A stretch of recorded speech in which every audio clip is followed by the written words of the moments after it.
I'm really pleased to welcome my good friend and colleague, Erica Reaves. Erica began her career in health policy, program implementation, and health equity activism in Maryland, where she focused on the expansion of person-centered, community-based services for seniors and people with disabilities. In addition to tracking state-level implementation of various Medicaid options, Erica utilized qualitative approaches to highlight the diverse lived experiences of people with long-term services and supports, also known as LTSS, needs, and their family caregivers. She currently manages policy development for the provision of comprehensive care coordination for Mass Health, which is Massachusetts State's Medicaid program, beneficiaries with behavioral health and LTSS needs. Erica launched Equity for the Health of It, LLC, in July 2020, and she currently serves as policy committee chair on the board of directors with the Black Women's Health Imperative. As a personal passion project, Erica is co-developing a data-driven, culturally sensitive health promotion program, Year of You, trademark, to address the social drivers of health inequities. Erica obtained a Bachelor of Science and a Master of Public Policy from the University of Maryland, Baltimore County, and a Doctor of Public Health from the Harvard T.H. Chan School of Public Health. Welcome, Dr. Reaves. Thank you for the warm welcome, and thank you for the invitation. Just a sound check, can everyone hear me clearly? Awesome. And I will go ahead and share my screen so we can jump in.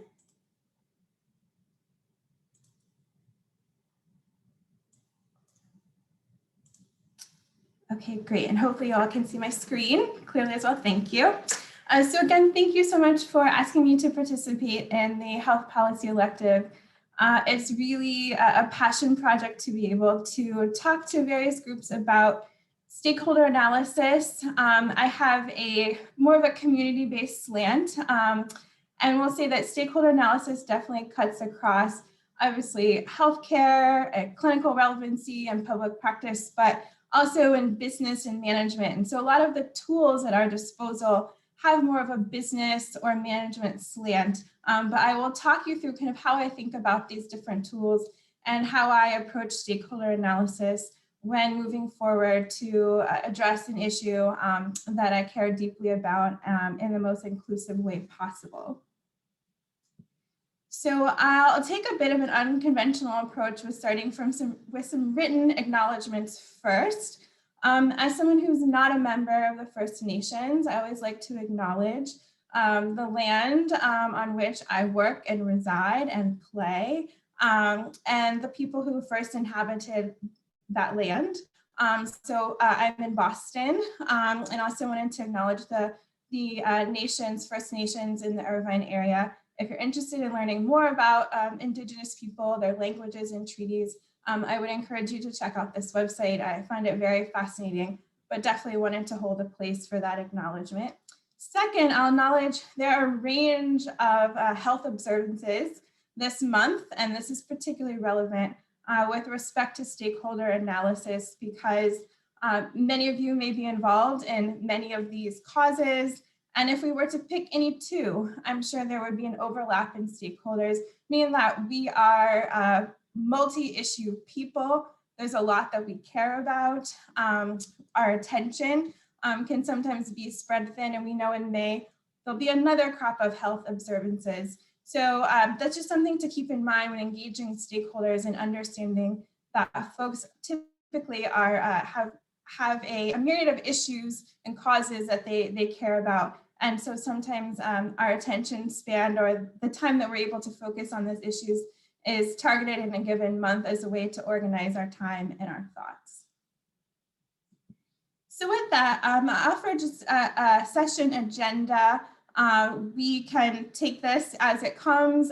Please feel free to interrupt, to ask questions. I will try to look at the chat as best I can. But today I thought we would first start off with a participant thought exercise. I'll provide an overview of stakeholder analysis and then walk you through a case where I had to perform some stakeholder analysis to move a Medicaid initiative forward in the state of state of Maryland to provide services to seniors and people with disabilities. Next, I'll provide an overview of just two of several change models that are available. The The first being an 8-step change model from Cotter, and the second being a multi-streams approach championed by Kingdon. I'll end with some key considerations or some high-level takeaways, and then we can move into discussion. But again, at any time that you have questions or feedback, feel free to interrupt or interject. I'm happy to take questions as they come up, and comments as well. So just to ground our conversation before moving forward, I really like this quote from a relatively new book called Think Again, which is, "If knowledge is power, knowing what we don't know is wisdom." And this really is the basis of stakeholder engagement and stakeholder analysis for me. We know what we know, we may know what we don't know, and then we don't know what we don't know. And so by taking an inclusive approach to stakeholder analysis and stakeholder engagement, we can start to get at what is it that's not even yet on our radar. We may have a deep connection to an issue, but understanding all of the different factors, the timing of those factors, the intensity of those factors, the implications of moving forward now as opposed to later, and all of the different steps that one would need to take to affect change. That's why we engage with stakeholders, because they're people who have wisdom, insight, perspective, experiences that we don't have. And I think to have a best shot at an effective approach to change, you should have an inclusive process. So if you will, no need to write anything down. It's really just a thought experiment. Perhaps we can go through these next 4 steps. The first being, consider a local practice, policy, or law that you wish to challenge. So think about, and this could be hyper-local, your household, or perhaps your city, school, neighborhood, a community group. But think about something that perhaps you are not satisfied with and you would want to challenge the status quo. So I'll just pause for a minute to give everyone a moment to think about what that might be.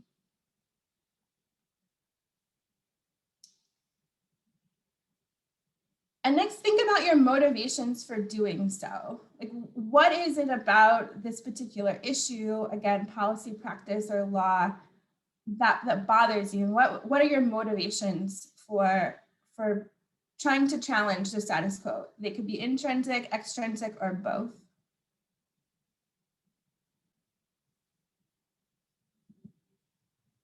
And so next, again, with that same issue, consider the level of power, and I'm going to leave that undefined, power that you feel to enable change on this issue. So power here for you may be authority.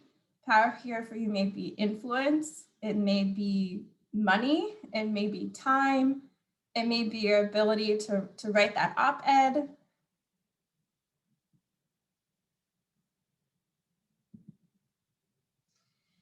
And now consider what you know that you don't know. Maybe you don't know what laws would be germane to the topic at hand. Or maybe you don't know what groups in your neighborhood are already looking into this issue. And then think about how you would approach determining what you don't know that you don't know. So who are the groups, the people that you may engage with? How would you reach out to them? Is it a phone call? Is it an email? Is it a survey? Is it going to a listening session in your community? Is it contacting a local representative? How would you go about getting the information that you feel you would need to make a more informed decision on next steps? And lastly, think about the landscape here. And by that I mean, who else has interest in this issue? And what is their power, either relative to yours or absolute, to maintain the status quo if they're working kind of in an opposite direction to you, or help you enable change? So considering all of these steps together, if you were able to kind of follow number 1 through number 4, it's essentially a stakeholder analysis. You've been able to define an issue, and I've just limited it to local, but obviously it could be global. You've thought about what it is exactly that you wish to change. You've thought about your motivations for doing so. You've considered the power that you feel to make change happen. You've considered what you know you don't know, and what you don't know you don't know. And then who you could recruit to your, I like to call it your challenge network, the people who are going to question your steps as a way to give you insight so that you have a more collaborative, comprehensive process to enabling change. And then think about the landscape. Who else has a stake in this issue? Both those who want to maintain the status quo and others who may be looking to enable change, and is that change different or similar to the change that you want to see? That is a stakeholder analysis. So here, following the same 4 steps, I like to use this framework because I think it takes more of a business or management approach, being the power and interest grid. So here we look at, along the x-axis, those who have interest in the issue, ranging from low to high. And then on the y, those who have power. And again, I leave it up to you to define. It could be authority given to someone through a particular position, let's say, or it could be, someone who has the funding to make certain change happen, but also they exist on a continuum of low to high. And so from a business perspective or more of a management perspective, often the types of stakeholders are classified into the 4 quadrants. So those who have low power and low interest are those who may have more of a monitoring function, meaning that they may check in with you every once in a while about how your change process is coming along. And you may want to update them every now and then, but you may not see them as the people who you need as essential to your process, versus those who are high interest and high powered. Those are the people, and I use manage as more of a business term. Those are the folks that you need to have a high touch relationship with. You need to understand their motivations, their perspectives, the ways in which they're willing to use their power to affect change. And I say high touch because I think as you move forward in your stakeholder analysis and stakeholder engagement process, these are the stakeholders who can make or break, so to speak, your ability to affect change. And then you have those that you can satisfy, meaning they're low interest. So maybe they don't want to have a familiarity with the day-to-day impact or all of the different aspects of your change management process or the change that you hope to see, but they have the ability to help you in some aspects. And so there may be some conditions to that relationship. And so you would want to be concerned about understanding what those conditions would be and the conditions under which they would or would not be able to support you. And then in the lower right quadrant, those who have high interest but low power have the ability to inform your process, perhaps through lived experiences. But those are also the folks that you want to keep informed because they may be those who are most impacted by the outcomes of your change process.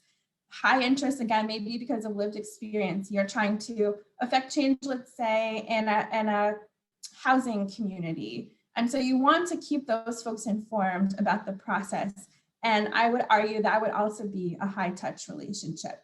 So again, this power interest grid, I think has more of a business or management slant, but it's also a way that once you go through the step of understanding the landscape, it's just one of the many tools or frameworks that you can use to, if you're like me and you're visual, to map out who all of the stakeholders are, where they fit with respect to the quadrants, and then how you're going to manage your network of stakeholders and manage those relationships. So again, building on the power interest grid, I think that's much more of a stakeholder management approach, understanding interests, understanding power, and the real goal there is to secure early stage and long-term support, to know who your early adopters or early supporters are, and then understand who is able to be with you for the long term, who might come in and out based on the political landscape or social change, and really, again, managing those relationships and their interconnectedness with each other. And again, as we were talking about those April observances, and we'll have May in a couple of weeks, and we'll have a new crop of observances, understanding the attention cycles, how people move in and out of this change space, and what are their real motivations for supporting you. And so under the stakeholder management approach, I would argue that the steps are first identification, so the kind of that landscape mapping, who's interested in or impacted by the outcomes, and who can mobilize resources. That could be office space, that could be public radio advertisement, that could be canvassing neighborhoods. Resources, I think, depending on the issue that you're focusing on, having an understanding of what's most effective for that group, for that community, those who are impacted, and who can deliver on those resources is really part of understanding the landscape. I think the second step is mapping, again, those stakeholders. You could use the grid that we just walked through, and then prioritization of those relationships. So you'll define your network parameters, your early stage and long range strategies, and again, your resource needs and how those might change over time. So what does it look like in the early stage, the middle stage, and the longer term stage, depending on the issue that you're focused on. And the third step, I think, is really around communication. So you'll have targeted outreach to secure additional resources. So again, for those folks who we wanted to satisfy, they were of low interest but high power. Those are likely the stakeholders that you would need to do some targeted outreach to at specific timing to engage them in a way that's going to satisfy their need to support the change that you're after. And also you want to predict and anticipate stakeholders' reactions. So again, this comes back to attention cycles. Perhaps you were focusing on an issue that, let's say, under the previous administration was a non-starter. We have a new administration, and perhaps there are now groups that can move and impact change in ways that they couldn't before. Perhaps they have access to new funds, or just simply the change of the political landscape now allows them to engage in ways that they weren't before. So understanding attention cycles and how changes, again, on the political landscape, economic landscape, social landscape, can really change the ways in which people are able to engage with you as a stakeholder. And so on the right, this is the space that I operate in, which is taking much more of a community-based participatory approach. And so here the main goal is to establish relationships among those with varied interests, including stakeholders with lived experiences. So here it's more so, if I were to pick a local issue, there's my understanding of the issue, and then there's my neighbor's understanding of the issue. And saying that, well, to move forward, I need to understand everyone or a broad group understanding and experience with the issue so that we can move forward. So this is where that community-based participatory approach comes in. So the first step here is really around identification and accountability. So again, like under the stakeholder management approach, it's understanding who's interested in or impacted by the outcomes, again, who has resources, who can mobilize resources, and what are the existing partnerships. So under the stakeholder management approach, I think the idea is that you would kind of be the hub of the stakeholder network, that you would be that connecting factor. Under the community-based participatory approach, it's a sensitivity to the fact that these networks may already exist. And so you are trying to find a way to bolster the activity that's already happening, not recreating the wheel, so to speak, and more so tapping into the existing resources and the existing power and partnership that's already within the community, based on lived experiences, either those impacted by the issue or those who have been working on the issue from a community-based standpoint.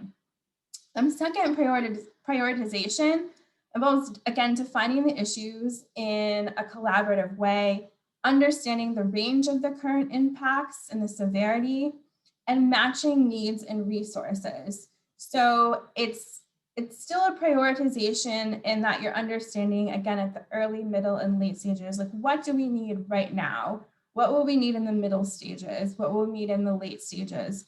But it's really understanding which groups are best able to meet those needs in a way that also serves that organization or serves that entity or that individual and their needs. And third being communication. And I think this is what distinguishes the two approaches, that the communication is really about inclusive outreach and dissemination.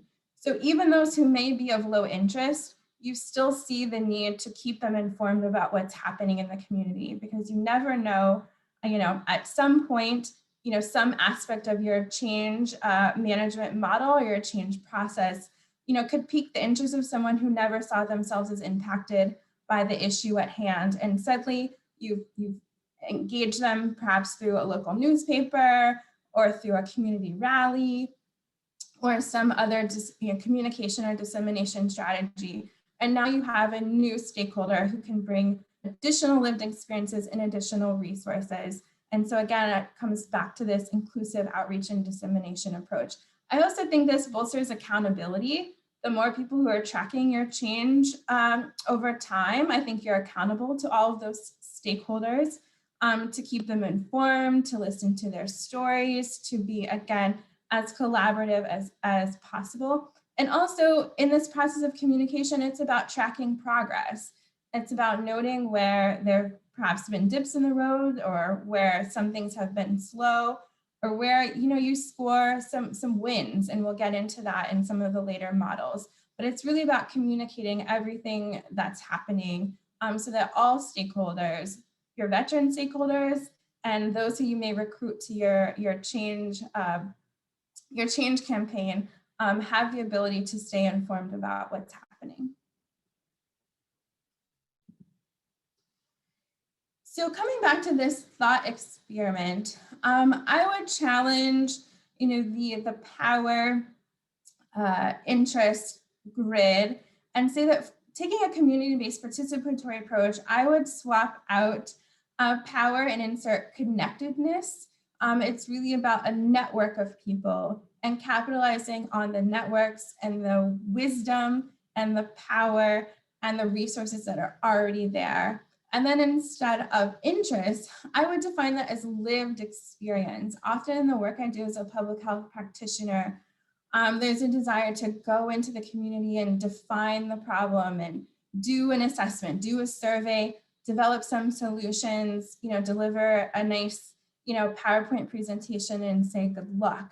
But if that whole process is not informed by those who are impacted by the very issue that you're hoping to change, and doesn't reflect the concerns and needs of those who are going to be impacted by your outcomes, I think that process falls short on delivering a sustainable, equitable change to do the most good in the community. And so I define it as community, but again, this could be, as hyper-local as your household, or as broad as working on a global scale. So I'll stop there. I'm just gonna check to see if there's anything in the chat, Kelly, that I should respond to. I haven't gotten any questions yet, and I'm keeping an eye on it, so. Okay, thank you. So I know that you've had some exposure to Medicaid, so I will keep this brief, but in case there's anyone who doesn't, I want to be sure we're all on a level playing field. So I'll just provide a quick Medicaid at a glance overview. So Medicaid is a public health insurance program designed for people with low income. It currently covers 1 in 5 individuals in the United States. It's jointly financed by states and the federal government and administered by states. States do not have to participate in Medicaid. They participate at state option, and every state has done so since 1982, with Arizona being the final state to take up Medicaid. Spending in Medicaid is concentrated on the elderly population and people with physical and intellectual or developmental disabilities. And covers a broad range of health-related services, and supports. And by supports, I mean those health-related services like perhaps care coordination that are not necessarily provided in a clinical setting, but are definitely key to supporting individuals' health and wellness and meeting their health goals. And so Medicaid is designed to be a very responsive program. And because of that coverage, and by that I mean eligible populations as well as the scope of services, has really evolved over time. And it's on this last point that I will move into our case study to talk you through an example of some work I did when I was working for the state of Maryland. And I'll carry that same case throughout some of our change management models, just as a way to provide a real life example. So I worked on a program called Money Follows the Person, which is what's called a demonstration program. So states have the option to take up Money Follows the Person to support people who were currently residing in facilities such as nursing facilities, but who wanted to live in a community-based setting.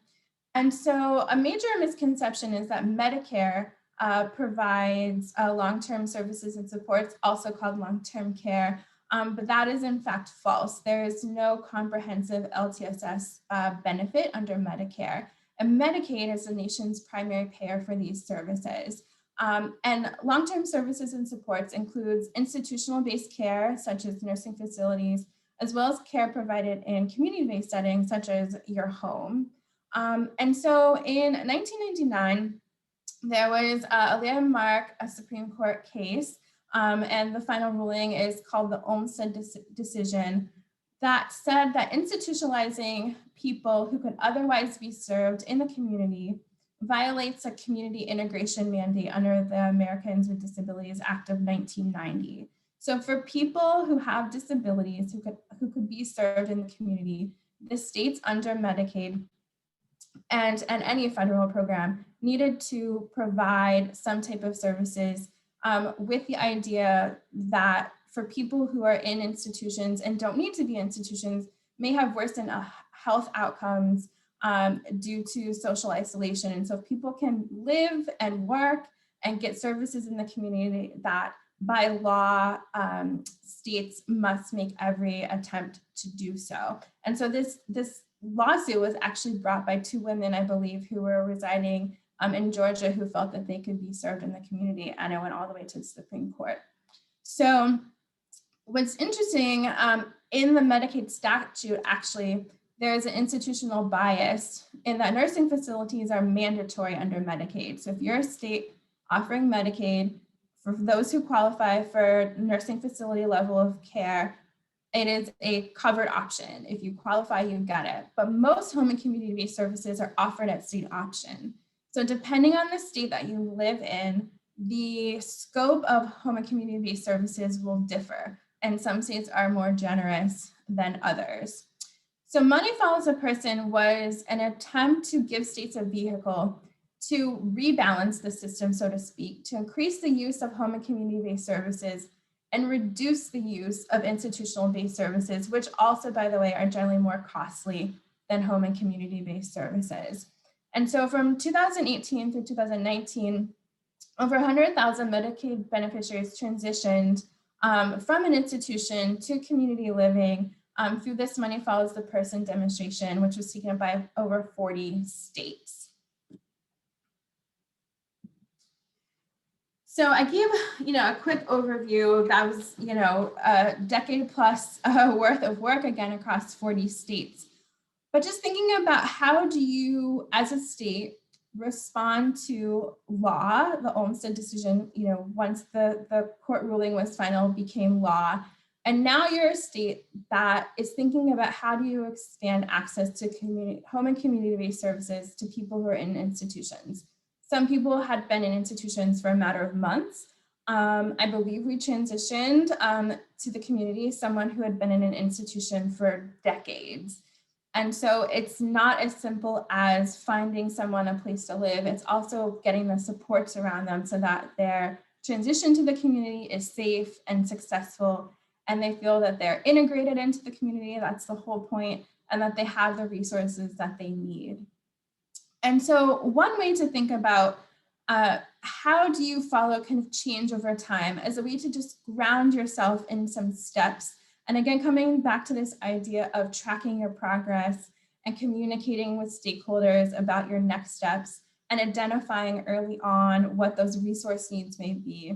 Cotter's 8-step change model is just one of many tools that you might be able to use, again, to just map out some steps for yourself.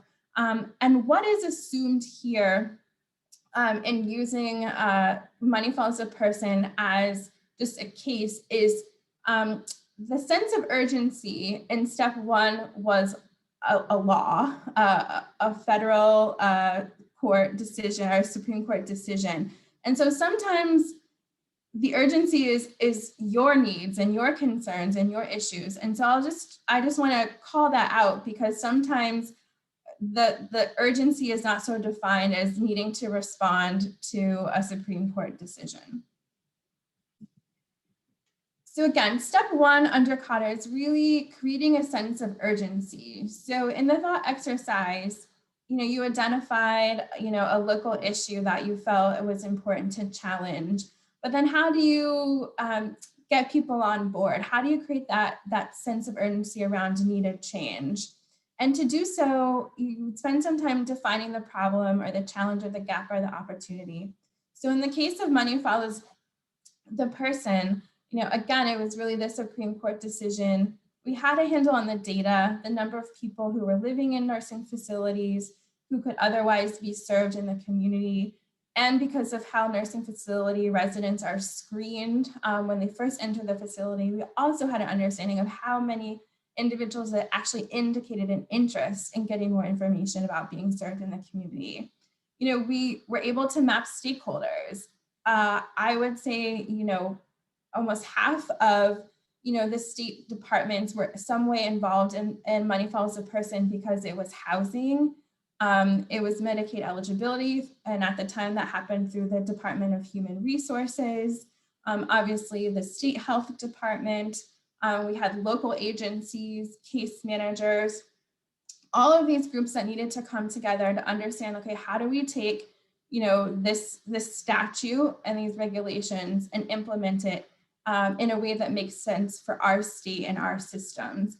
And then there was early messaging and communications. As part of the Money Follows the Person demonstration, we actually had to have a community advisory group that had to include individuals with disabilities and seniors and people who, if not themselves, then members of their advocacy communities would be impacted by whatever outcomes there were from the state's decisions around Money Follows the Person. So these were some of the steps that we used to, I guess I would say, create a sense of urgency, but create a sense of cohesion once the state decided to move forward with the Money Follows the Person option. The second step in Cotter's model is really building a guiding coalition or a change coalition. So this is where you are again engaging stakeholders and forming partnerships early and often. At this point, I would say cast a wide net. You never know who might be interested in the work and in supporting the work, and really build a diverse coalition, and diverse in any and every way that you think is possible. So for us, it was diversity around, condition, geographic diversity, racial and ethnic diversity, to really understand how the change that was being proposed and implementation of Money Follows the Person may be different for different communities. And here's, as you start to have perhaps some coalition meetings, is where you can assess and address members' knowledge, leadership and skills gaps. So some people are going to excel, in some areas, and others in other areas. And so this is that mapping aspect of where you say, here's who's operating for us, like in Western Massachusetts, and this is the leading agency in Western Massachusetts. I keep saying Massachusetts, Maryland, Western Maryland, and they're really like the hub of all these different groups. So we know that by engaging with this particular group, they then will activate their networks and their stakeholders And so there's no need to recreate the wheel. We're going to build on the knowledge and leadership that's already present. So I actually got a question from the audience here, Erica, Sure. around the creating a sense of urgency point. The question reads, but how do we create a sense of urgency if the people we're trying to appeal to don't really care? Mm. And I've given this talk before, and that comes up, and I think this is something even I struggle with because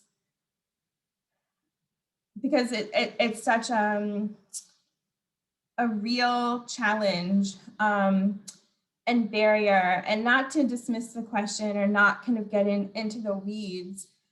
I think this is where having what I call like a challenge network can be very helpful, because there has to be, I would think, some point on which, let's say you agree about a certain issue. Maybe there's some aspect of it that they would not want to change.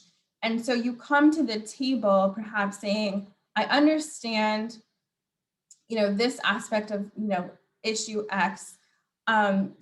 It's very meaningful to maintain the status quo for these reasons. But here's this aspect of the issue that we are finding challenging. And so is there a way to, to form a thought partnership on how to maintain, in their sense, what's working? I think the challenge is if that happens to be the very thing that you think needs to change. I don't know that I have an answer. And again, that's why I started with this statement that the urgency here was a law that the state needs to follow through. But if you're working on, the community level, it also may be a matter of timing. And we'll get into that in the next model, that sometimes you've done all these things, you've defined the problem, you have the data, you have the stakeholders, let's say, who support you, but the one stakeholder that maybe is low interest but high power that you need to convert, so to speak, to help you move things forward.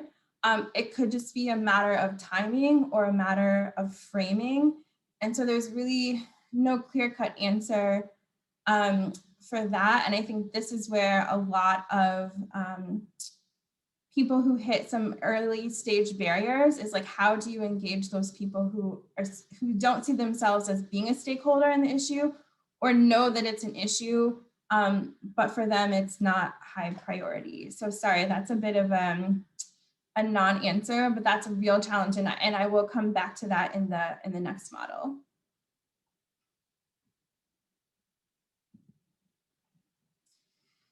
So for steps 3 and 4, forming a strategic vision for change, I think this gets to the question, just people see for themselves and see themselves in what you're trying to achieve.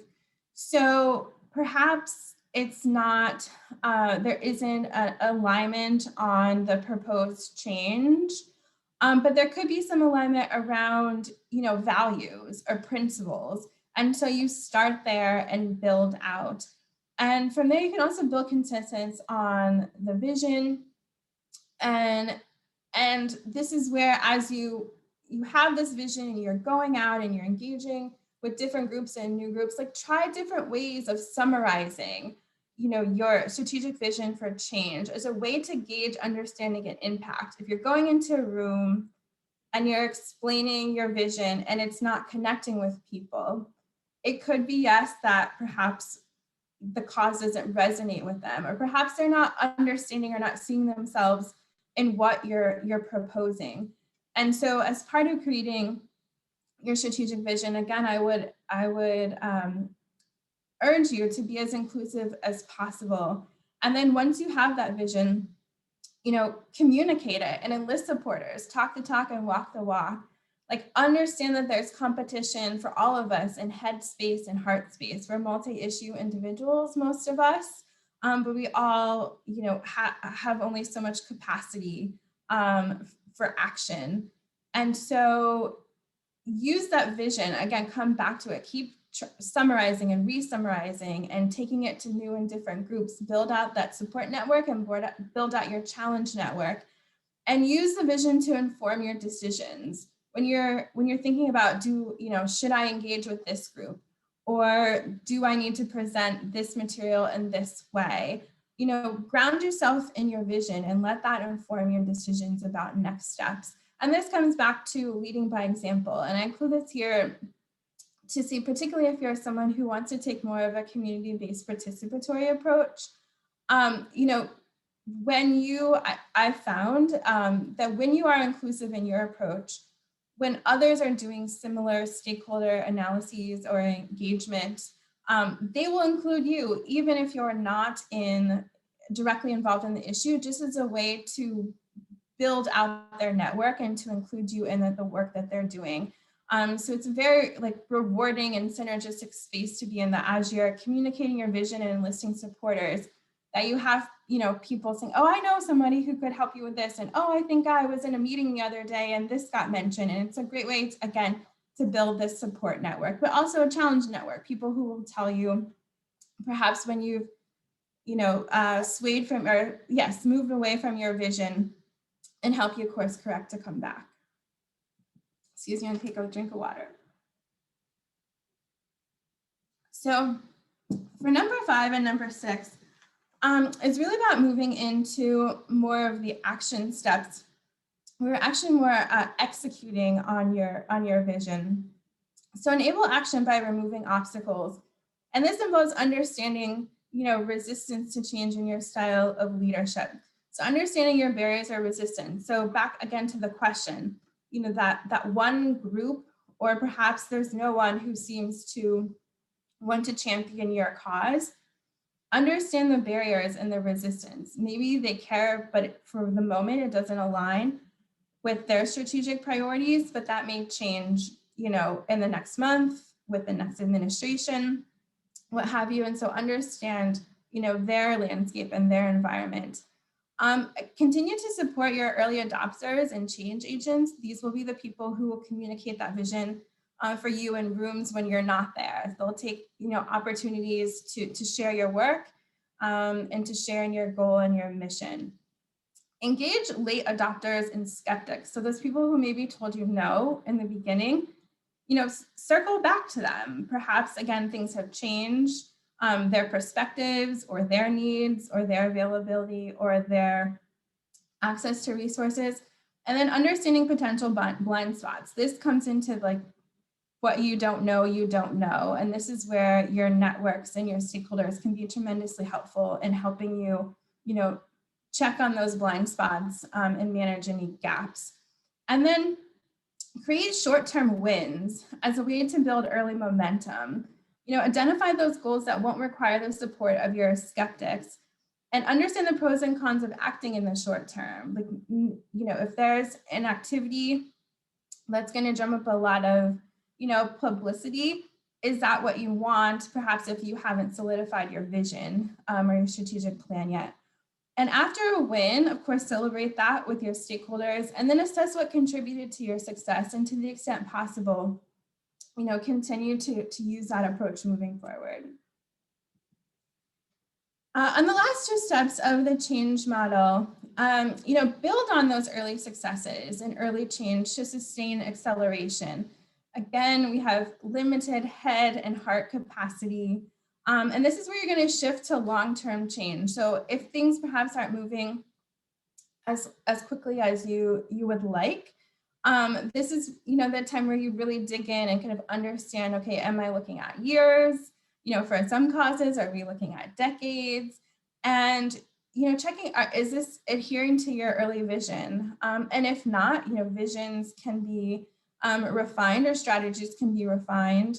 And again, I think after some long-term change wins, assess here again what contributed to your success, and always identify opportunities for improvement, and engage an even broader range of stakeholders, because as you communicate and celebrate your wins, those early groups who are looking to affect change will want to understand your process and how it is you were able to do what you did.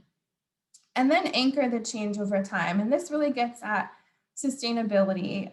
Share your success stories about your change process and your wins in the early days. So if that's, through, a campaign, or, supporting a candidate, or going back to those communities that you were working with to build out those early strategies, share those success stories and continue to keep your stakeholders involved in those processes. And then incorporate change into the culture. And by that, I mean, continue to ask yourself, what is it that I'm missing? How can I be more diverse, more inclusive? Perhaps, the person at the helm had this leadership style, and that's what we needed in the early stages. But now we need someone who's able to sustain an acceleration and really move us into the long-term work. And so maybe we need a change. And so that's, it probably sounds silly to say like incorporating change as part of a change model, but this is more so about understanding the stakeholders and how networks shift and how priorities shift within those networks, and just to remain responsive to that. So I'll stop there, see if there's any comments, questions.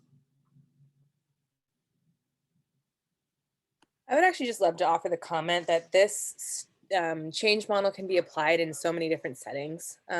People might think that this is very businessy. People might be thinking, the current social unrest, RIP to Dante Wright. People might be thinking around how do you actually achieve change in your medical school or in your undergraduate institution. Like, I just want people to be able to put this in their minds for any setting that they're in, and know that there's different ways to maneuver this. And if you are trying to figure out how to make this relevant for a movement that you're currently a part of or looking to be a part of, then by all means ask. This is totally the forum to invite that kind of participation.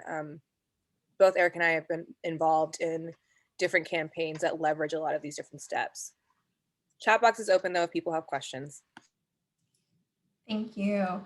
And so, again, in the interest of time, I didn't go into the details about MFP, but where number 8 came in is, once we took the time to retrofit existing systems to allow money follows the person to be implemented, and we could see the change in health outcomes for people who were able to transition, that's what helped us achieve the sustainability, because it was a time limited demonstration. It was extended, but we always were operating under the knowledge that at some point the demonstration would come to an end.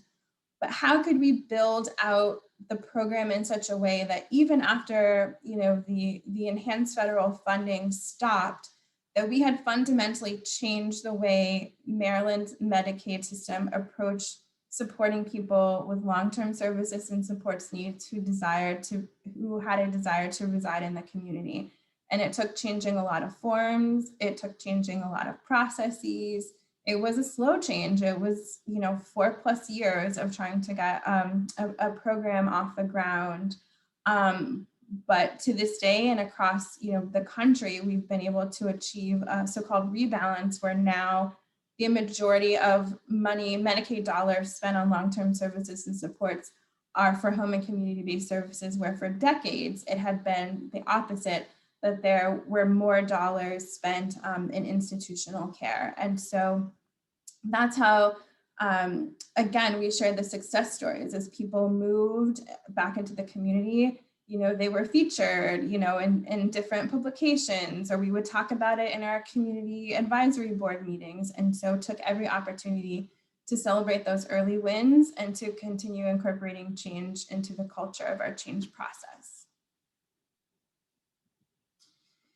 So in our last few minutes, I wanted to also offer another tool or framework for thinking about how to approach change. And this one is focused on policymaking. And I'll bring this back to the question earlier about, what if you encounter people who don't care, and how do you create that sense of urgency?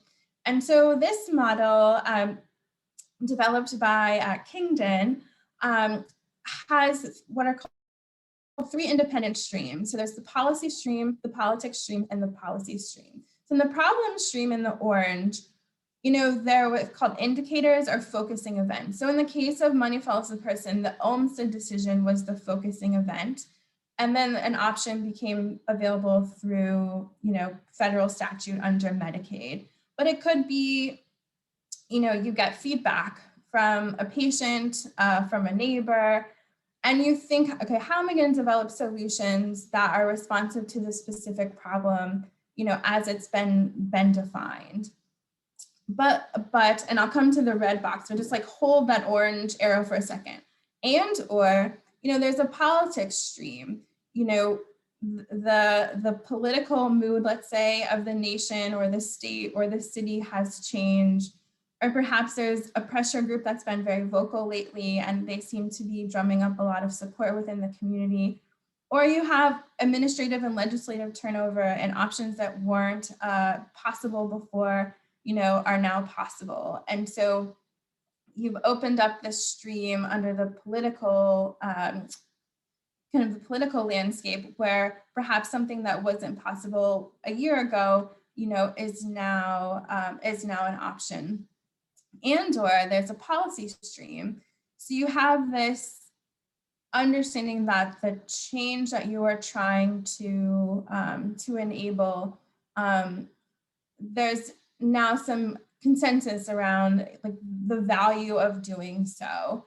And there's technical feasibility to do so. So, for many states, focusing on transitioning individuals out of nursing facilities, to the community, perhaps they just didn't have like the technical capacity to do so, but then under Money Follows the Person, they were able to get access, they were able to get some resources, there were strategies in place, they just needed to implement the program. And so the point of Kingdom's model says that you could have these three streams operating, but what you need is a policy window, a chance, an opportunity to make it happen. These streams flow through a policy window. If that policy window is closed for whatever reason, there's no political will, there's no funding, there is an agreement on the value of the change, you will hit a roadblock. And it's not until that policy window opens and, one, two, or all three of these streams, flow through simultaneously that you're able to achieve policy output. So this is a frame that I would offer to the participant who asked the question about how to create urgency. This is the framing that I would use to understand like where the roadblock might be. Is it about the definition of the problem? Is there no political will? Is there no agreement on the policy solution? And who would be champions for that policy solution? And then understanding the feasibility of a policy window opening in the near term or on a term that would satisfy or align with your change process. So just moving into some key considerations for completing a stakeholder analysis. And again, I think it's more of stakeholder engagement, particularly if you're approaching it from a community-based participatory approach, is to understand your unique leadership style. I'm a big fan of, assessments. There are several available online, and they are just, a data point in time. Our leadership styles can change over time and with given situations, but I think that will be really helpful for you to understand kind of how you might approach a stakeholder analysis, or if you were the hub of a new stakeholder group, how you would go about managing a change process. I would encourage you to strive for a diverse and inclusive change coalition or change network, and to return to your mission and vision at every point and rethink your approach.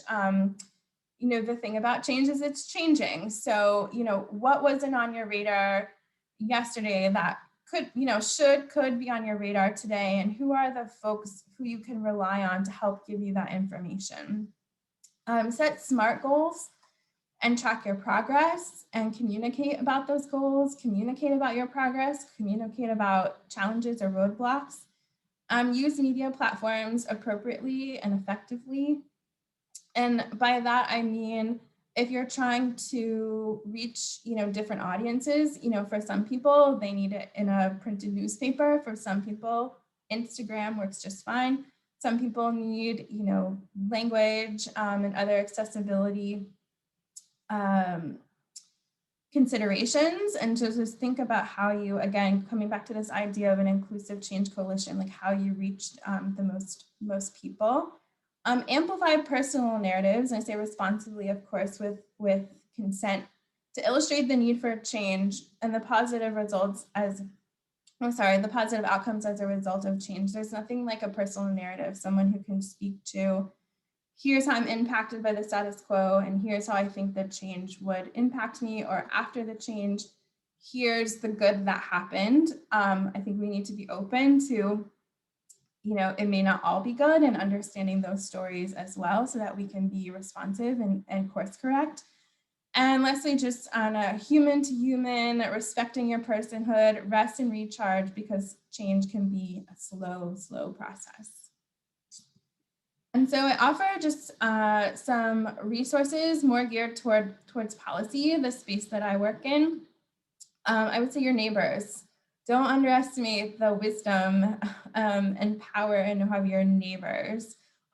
Here in Boston, my neighbors know so much about what's going on with our elected officials, the project happening down the street with the new sidewalks, the thing happening in the park across the street. So I got a lot of information through casual conversation. But here's some other groups that if I was trying to get a handle on what's being done, what's already been done, who are kind of the key groups. Again, this is at the national level.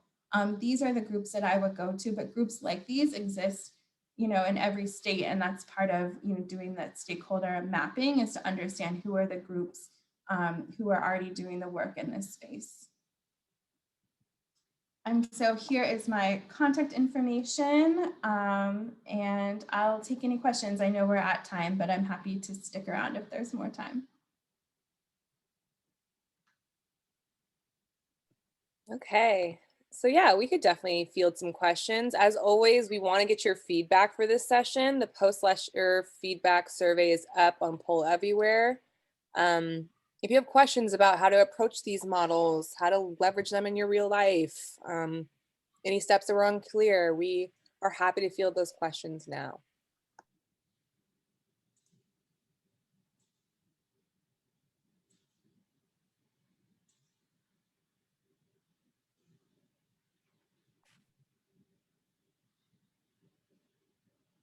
I'm here.